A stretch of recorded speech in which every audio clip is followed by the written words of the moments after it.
Chhabra electronic, Mansingh मिल और केवलराम चौराहा दोनों पर शोरूम मौजूद है।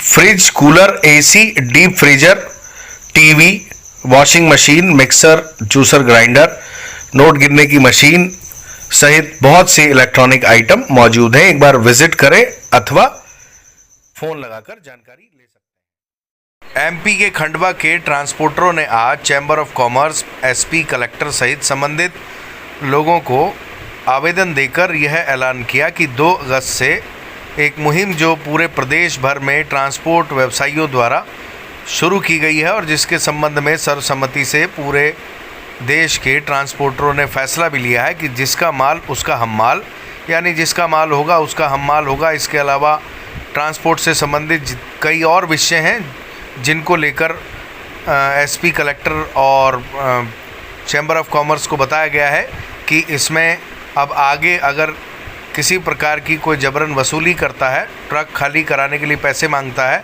या इस तरीके के जो भी उनके मामले हैं उनको लेकर कोई अवैध उगाही करता है तो उनके विरुद्ध कार्रवाई की जाए। और उन्होंने सार्वजनिक रूप से, सम्मिलित रूप से यह प्रशासन को सूचित कर दिया कि 2 अगस्त से वह ऐसा करने वाले हैं और इसको लेकर प्रशासन और आम जनता को वह सूचित करते हैं। आ जाओ अगुआ जी, बोल।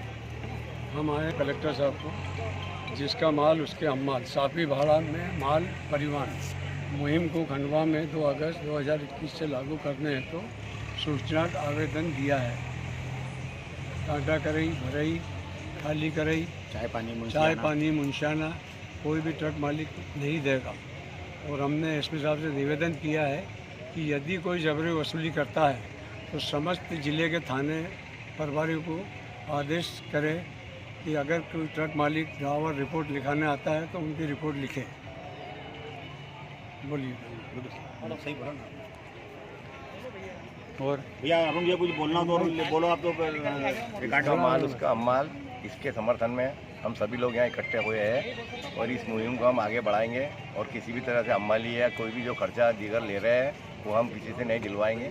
इसी के लिए सब साफी भाड़े से ही काम करेंगे और इसके लिए सबको हम सचेत एकजुट हुए हैं। भैया मामा कुछ बोलना है? अरे फारूक भैया कुछ एक आधी लाइन बोल दो आप भी यार। लॉकडाउन की को देखते हुए ट्रांसपोर्ट व्यवसायी किसी कारणवश कम आ पाए हैं और समय को देखते हुए जितने भी हमारे 20-25 ट्रांसपोर्टर आए हैं यहाँ पर, और ये जो आर्थिक बोझ जो बढ़ रहा है हेमाली का, मुंशियाने का, कांटे का, ये बहुत ही गलत है। मतलब इस पर प्रशासन ने ध्यान देना चाहिए।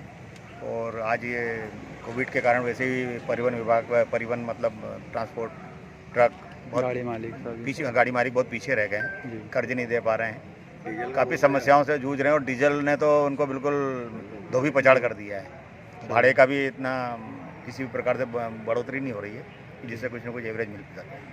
आज हम प्रशासन को ज्ञापन देने के लिए आए हैं, हमारी मांगों में विचार करें।